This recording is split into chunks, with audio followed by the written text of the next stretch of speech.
Alright guys, ngayon nandito kami sa sa aming kubol. Ayan, nasa kubol kami. Nasa kubol, ayan. Ako nga pala yung mayor dito. Second mayor. Second mayor, ayan.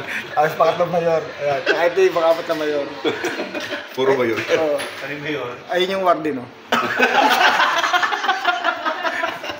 Alright. Nakita niyo guys. Alright. Ayun. Tapos, yung ano, ayun, si Chief SB nasa kilala namin.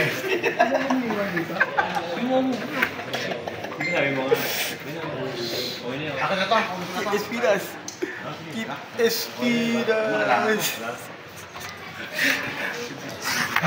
What's up guys? Yo my man. Chief SB nas. So ngayon, ano, bali mag-alas 3 na. Wala pang rasyon ng pagkain. Ganto kasi, Tulog naman kasi. ganto kasi sa kulungan eh.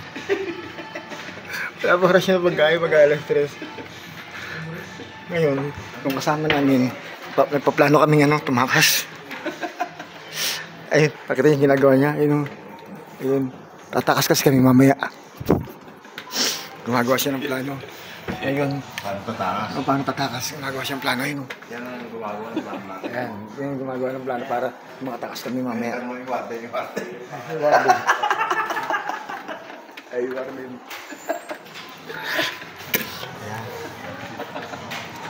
Ayun. Medyo delikado ka mo sitwasyon ngayon. Oh, kaya nga.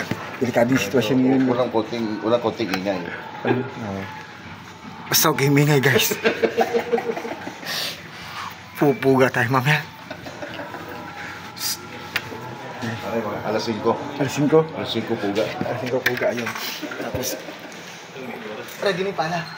Yung pala natin, ready na. Yung nag-aari pre, nandao na. Okay, ayos. Ayun.